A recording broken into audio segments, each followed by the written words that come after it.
Jonah, amen. Jonah, Jonah chapter 1, find verse 12. If you don't mind, I want to exegese this text just for a few minutes. Jonah chapter 1, verse 12, there you find these words recorded. Here's what Jonah says. And he said to them, pick me up and throw me into the sea, then the sea will become calm for you. For I know that this great tempest is because of me. If you don't mind, I want to use for a thought or a theme this morning, watch who you let on your ship. Watch who you let on your ship.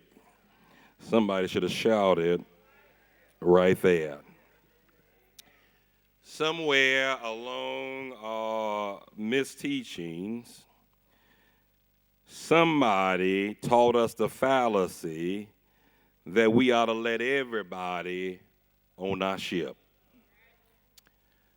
Somebody taught us the fallacies that we ought to let everybody ride in our car, let everybody come in your house. But then some of y'all had big mama like me that say everybody can't come. Y'all here with me inside the house. There are some porch friends. And if you don't understand that, then you have allowed too many folk inside your house. There are some driveway friends.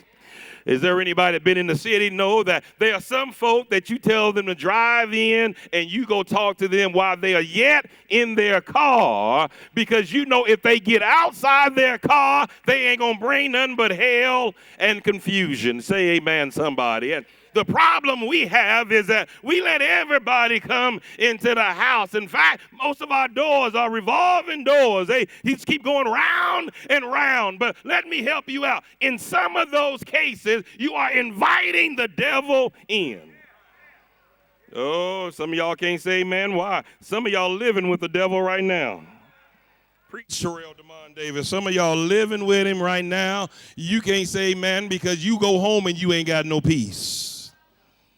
So I'm going to use the story of Jonah just to walk through four things. Amen. First of all, be careful bonding with the wrong people. Y'all know the story. Y'all been in Sunday school. Jonah was instructed by God to go one place, and Jonah got mad and went the opposite direction and then got on a ship to go even further away from where God told him to go. And when he got on the ship, you ready? He bonded with some folk. He created and developed relationship with some folk on the boat. And then the word says he goes into the very center of the boat and he goes to sleep. I'm going to talk about that in a minute. But this bonding thing, listen, be careful bonding with the wrong people. Everybody you come into contact with don't need to be bonded with. Everybody don't need to be that close to you. It's okay to have a hedge of protection around you. Quit letting everybody come into your inner sanctuary and then wonder why you ain't got nothing to give to somebody else. You bond with the wrong people. Listen, everybody on your job ain't your friend. Preach, Terrell, David. Everybody in your neighborhood ain't your friend. And as soon as you mature to the place that you understand, some folk only talk to you because you tell them everything everybody else is going through. The sooner you gonna realize you have bonded with the wrong folk. How do I know if I bond with the wrong folk? Because I gotta pay them to be my friend.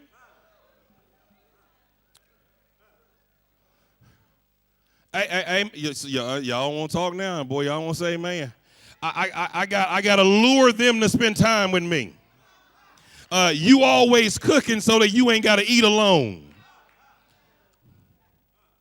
You always got to call everybody to go to the casino because you can't drive alone. You see, you've bonded with the wrong folk when all they do is pull from you but never pour in you. Preach, Terrell. You got to be careful of having folk around you that never pour into you, but they always sucking out of you. Bonding with the wrong people will have you in the right place with no energy to enjoy the blessing God gave you.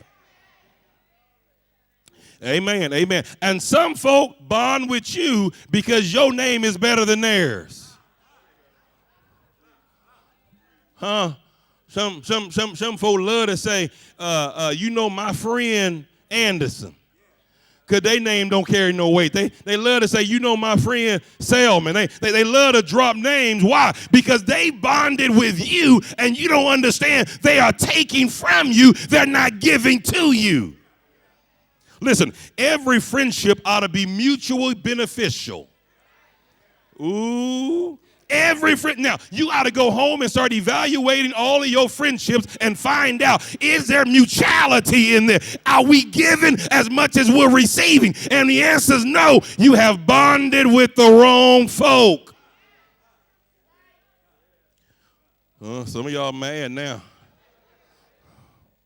You mean tell me that person's been in my life 20 years ain't really my friend?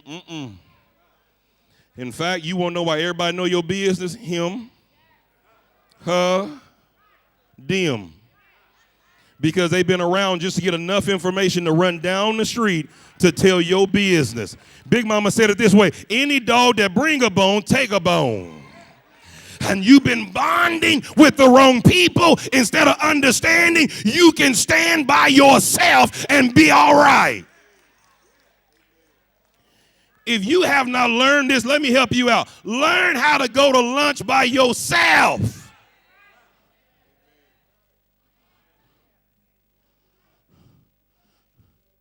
Soon as lunchtime comes, you calling people 20 minutes before. What you doing for lunch? I'm paying. So I ain't got to listen. I'll go get it. Just stay right here. Bonding with the wrong folk. Every once in a while, your friend ought to bring you lunch without you asking for it. Every once in a while, your friend ought to bring you lunch without you asking what you want because they know you so well. But if they got to keep asking, you are bonded with the wrong people. Secondly, quit running with the wrong people. Ooh, can I mess y'all up? When there is a calling on your life, you are dangerous to everybody you run with who ain't called with you. Now, when God says enough is enough, I want you, and you start running with folk who ain't got that same phone call, you are dangerous to them. Because God is going to deal with you. Think I'm lying? Go here to the story. Y'all ready? Here's what I pulled out the story. Jonah himself says, all of this is happening because of me. Y'all ready? Here's the details. When the storm hit, everybody prayed to their God. It's in the text. After praying to their God, they didn't look at each other and say, what your God say? My God ain't say nothing. What your God say? My God didn't say nothing either. What your God say? My God didn't say nothing. Everybody came to the same conclusion. None of their God spoke. And they say, hey, remember that dude that we let on? Let's go talk to him about what his God said. And because Jonah is running with the wrong folk find themselves in the right storm. Y'all missed that. You see, sometimes the problems your friends having is because you running from God. Hey, y'all don't want to talk to me? Listen, that's why you got to quit playing church. Because you messing up everybody else playing church because you don't want to get real with God. And because you out there running, now God is dealing with you and them.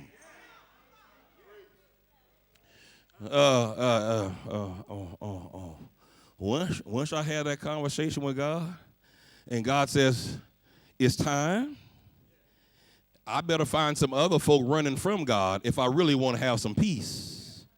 Because when I find heathens to run with, heathens don't understand. At least other folk running from God can look at you and say, you know we ought to be there.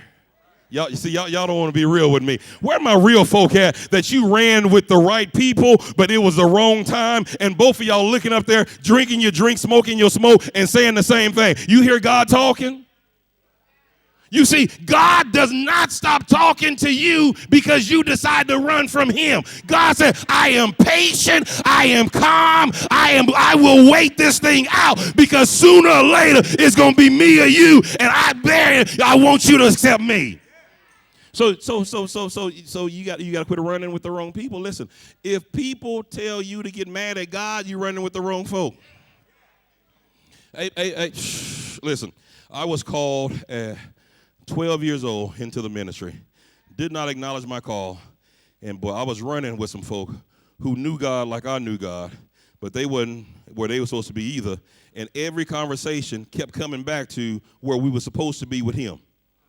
Ooh, y'all missed that. Every conversation. Now, it wasn't that we wasn't doing the stuff, but we always encourage each other to run back to him. Y'all missed that. Even when we was out there at the party doing what we was doing on a Saturday night, we always ended the night with the same thing. You going to church in the morning? Why? Because we understood where we were supposed to be, and we understood this. There was only so much rope God was going to give, then he was going to tug, and we had to come back anyway. But see, you dumb enough that you running with folk that keep telling you to run further from him.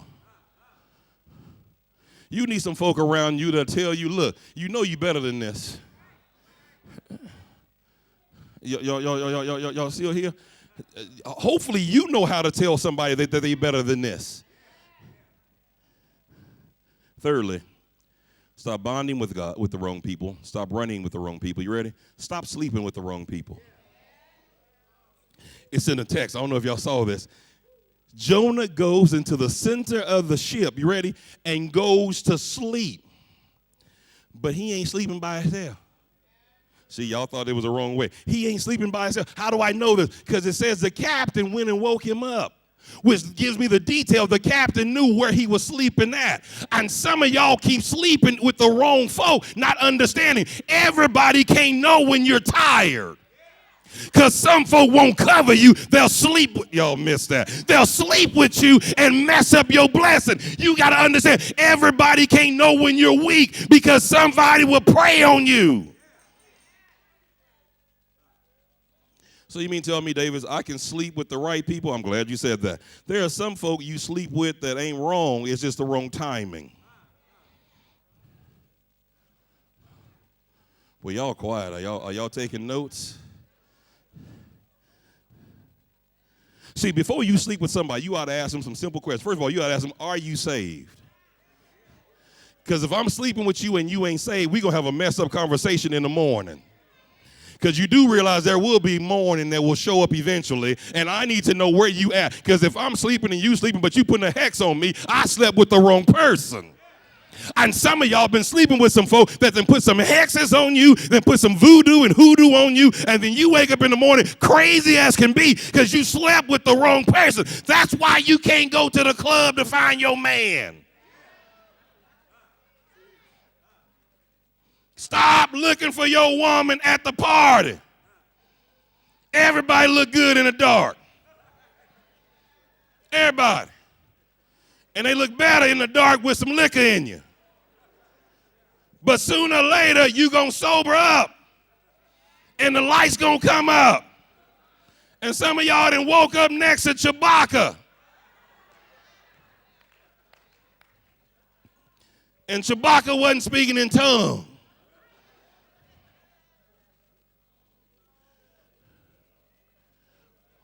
Watch who you let get on your ship.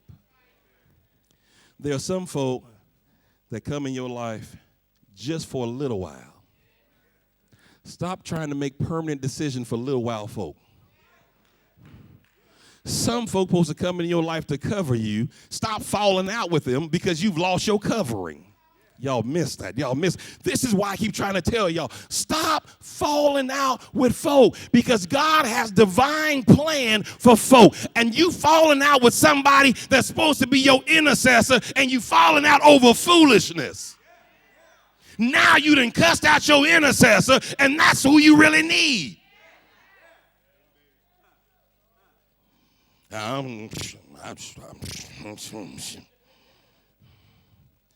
And listen, the enemy has a little spirituality about him. He has discovered who your intercessors are. And the moment you cuss him out, he come in and call all his friends. Listen, she ain't covered now, because she didn't cuss out everybody spiritual who was protecting her. She's uncovered now. Now go attack. Plus, she told me yesterday when we was drinking all her problems. That's why Johnny always knock on the door at the right time of night. If you think you're lonely now, wait until tonight, girl.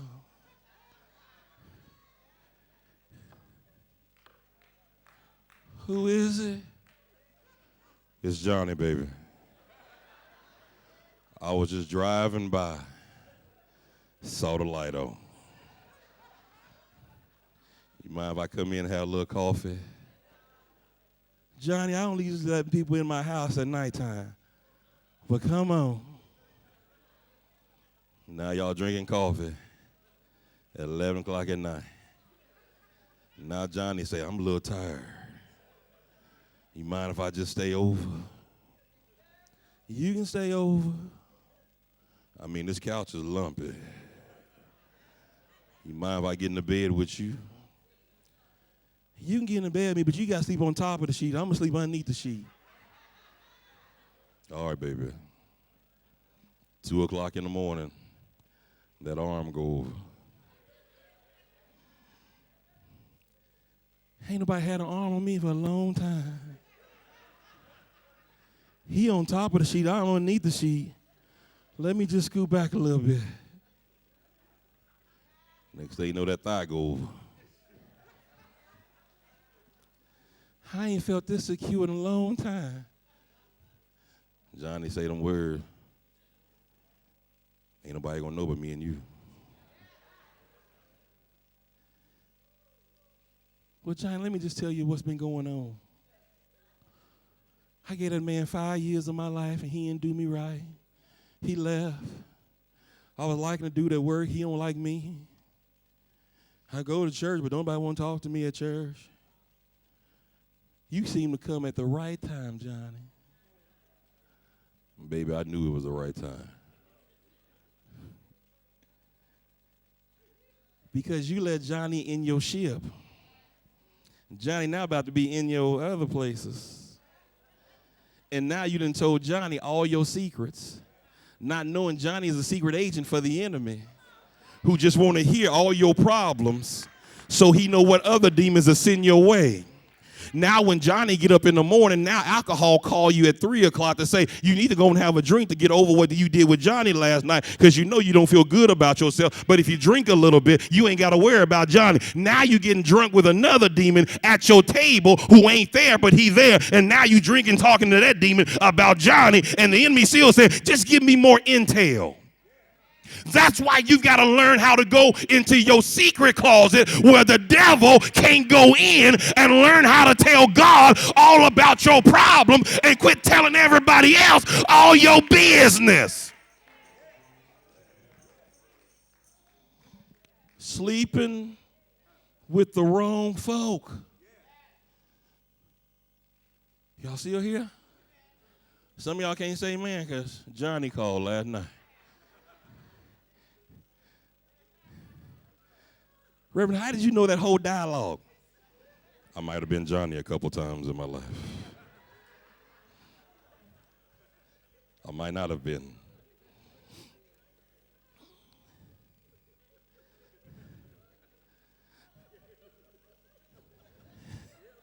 Some of y'all get that when you get home.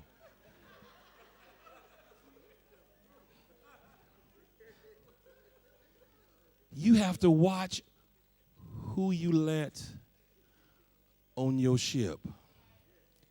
If you know you are struggling with substance abuse, quit letting other crackheads on your ship and then being surprised when you getting high. all of us can't be strong all the time, which is why God said, when you are weak, his strength is perfected. But he also said, I will give you some folk who can help you during your weak hours if you take this thing spiritually and quit being so physical. All of us in here can fall. All of y'all didn't say, man, you lying to yourself. You ain't lying to me. All of us can fall, given the right situation, given the right temptation, and given our weakness, we all could fall. But by the grace of God, we don't always fall. But if you're not careful, you keep setting yourself up for falling because too many folk are on your ship.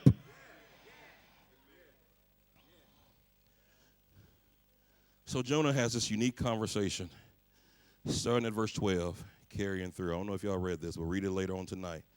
Jonah says to them brothers, pick me up, throw me over the sea, throw me overboard, and the sea will calm down for you. For I know that this great tempest, this great storm, is because of me. Y'all ready for this? Nevertheless, the men rowed harder to get to land. Why? Because you cannot talk to unspiritual folk about spiritual things. They don't get it. Boy, I just said a whole lot right there. You keep trying to talk to folk about godly stuff who are not godly, and then you get mad because the conversation is always going crazy. It is not them. It is you. He goes to them with a spiritual situation. Listen, this is all about me because I'm running away from my calling. Throw me overboard and God will be done with y'all. And these idiots don't listen and start rowing harder, trying to get back to the shore. How many times have you heard God say, come home, and you told some crow folks who wasn't saved, and they start rowing harder away from, come on, just drink a little bit more, just smoke a little bit more, just do a little bit more. Because you've had a spiritual conversation with carnal folk. Still in the text. They start rowing even harder. Then he says to them again, he said, listen, man, it's me. It ain't y'all. It is me. God is trying to get my attention. Y'all ready? But he will let you perish if you don't figure this thing out. He gonna let y'all die just to get me if you ain't smart in this thing. And God is saying the same thing to some of the heathens in your life. God is saying to them, listen, you keep messing with them, you keep fooling with them, I'll take all of y'all out because it is a season for them to come to me. This is why you have got to learn how to thank God for folk who threw you overboard to save themselves. Y'all missed that. Preach up in here, Davis. There are some folk who finally heard God say, if you get rid of them, I'll save you. That's why folk can be in your life for years and then throw you overboard, trying to save themselves. And you mad at them for saving themselves when you should have never been on a ship. Y'all ready? This lesson is just not about Jonah, but you'll miss it if you get too churchy. They threw Jonah overboard. You ready? And it pleased God for them to throw the man of God overboard. Y'all ready? It pleases God for them to throw you, sister, overboard because they've been using you too long. And God tells them, if you keep on using them, vengeance will be mine. And the fool is smart enough to know, let me get rid of her now so I ain't got to deal with him. They threw him overboard. Y'all ready?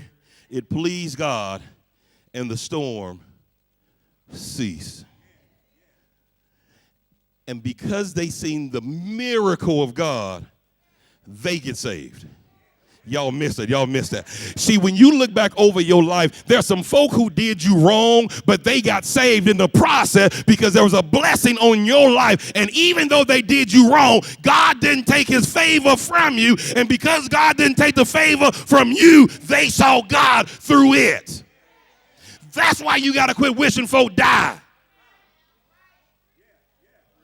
Final point. You owe some folk this statement. I'm sorry. It was my fault. Ooh. You owe some folk that statement. I'm sorry. This was my fault. There's some folk who did you wrong, and you keep being mad at them when you're the one that owed them an apology because it was your fault. You should have never been with them. You should have never took them home. You should have never married them. You should have never had kids by them. You should have never went that far in that situation. You should have never became business partners with them. You should have never did this, that, and the other with them. It was your fault. And here's the maturity of a believer. I can raise my hand and say, I'm sorry. This is all my fault. You were stupid when I met you. You was crazy when I met you. And the red flags was everywhere. And I refused to see them. This is not on you, baby. This is on me. I was running from my purpose and ran to you when I was supposed to be running to him. So I'm sorry. All of this mess is my fault. And because I can say I'm sorry, I can also wipe my hands of this situation because I've owned it myself, and I can turn away from it and leave it alone. Why? It was my fault. Now look at that response in comparison to the response you live in right now. Let me tell you all the stuff that you did to me that was wrong. Let me tell you, in 1985, you said this. And in 1987, you did this. And you had an affair in 1990, and you did this in 1992. And now you got to 2012, and he's still doing stupid stuff, and you ain't realized it was all your fault because you should have never been there. Because if you would have went where God told you to go, you would have never been on the ship. Boy, y'all don't want... I can forgive some stuff, but I got to realize some folk I ain't got to forgive because I got to forgive me. They'll take care of themselves. So you tell me, Pastor, every time I got on the wrong ship, it was my fault. Every time you was running from him. But Pastor, I had some good years on that ship. They had some good moments on theirs. Storm still came. Why? Because you wasn't supposed to be on the ship. God was trying to get your attention. And here's the problem I got with you. Some of y'all won't get off the ship. Y'all begging folk. Chain me to the ship. Let me go down with the ship. And God is telling everybody around you, throw him overboard. And you saying, please don't throw me overboard. And God said, throw him overboard. And y'all saying, please don't throw me over. Listen, let him throw you overboard. There's a blessing on being thrown away when God says, I got here to catch you right on time.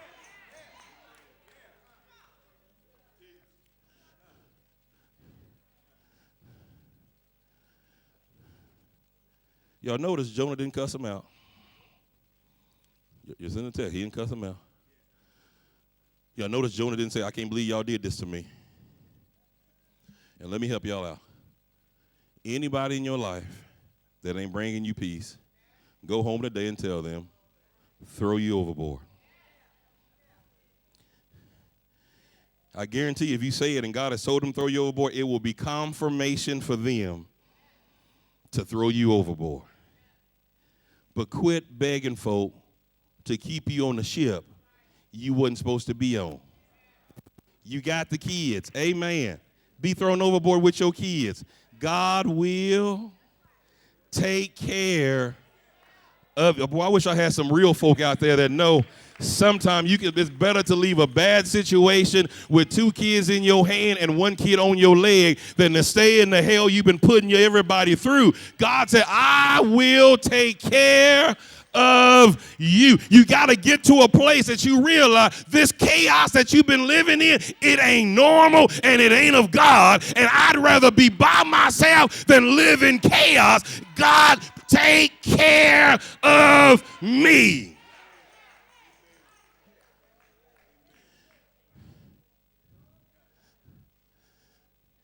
And don't get off of this ship and go run to another ship. Amen, Wall. Don't get off this ship and go swimming to the very next ship. They got caution written all over it. And get on that ship talking about it's less caution than the last ship.